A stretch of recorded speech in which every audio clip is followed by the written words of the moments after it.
By all accounts, the new Sony A7S III is an absolute beast of a camera for video.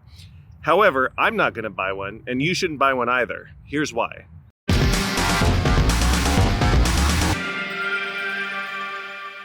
Let's start with a quick recap of some of the specs of the Sony A7S III as they compare to the Sony A7 III, which is the previous leader in that category and is the camera I'm shooting on right now. The A7 will shoot 4K footage at up to 30 frames per second. However, the new A7S will shoot 4K up to a blistering 120 frames per second, up to 4 times faster. The main use case for this, of course, is slow motion footage. If you want to take 4K slow motion footage, the A7S is going to do an amazing job at that. For slow motion, the A7 will shoot at 1080 up to 120 frames per second, but the A7S will now shoot 1080 up to 240 frames per second. That's twice as fast, meaning your slow motion will be twice as slow. And in terms of color depth, the A7 will shoot at 8-bit 420, while the A7S will shoot at 10-bit 422. And the A7S has a variety of other improvements, including a better menu system, which it desperately needed, and a flip-out screen, which it also desperately needed. So there's no question that the A7S is an industry-leading camera, and it doesn't take an expert to know that better is better, faster is faster, and more powerful is more powerful. However, it's important to remember that the best of the best is almost never the right tool for the job.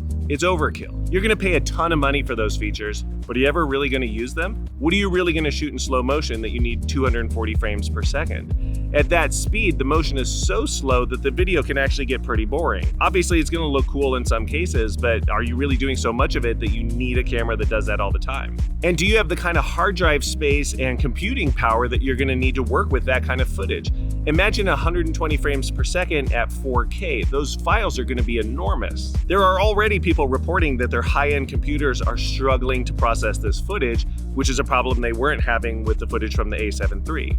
And as much as I would love to believe that people are watching my videos at full screen on a 4K display, in reality, that's just not the case. You're probably watching this in a small YouTube window or on your phone. And that's fine. You should watch this in whatever format makes sense to you.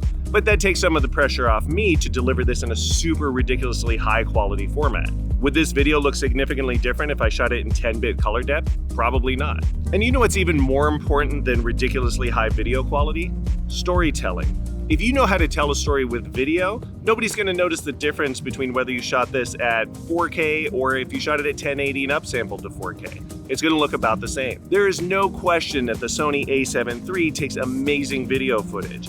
The Sony A7S III takes slightly more amazing video footage, but it's not something the vast majority of people are ever going to notice, especially if you're telling great stories already. And the one final nail-in-the-coffin reason why you should consider something like the Sony A7 III instead of buying the brand new Sony A7S III, you can get an A7 III for about half the price. That means you could buy 2 A7 IIIs for the price of one A7S III.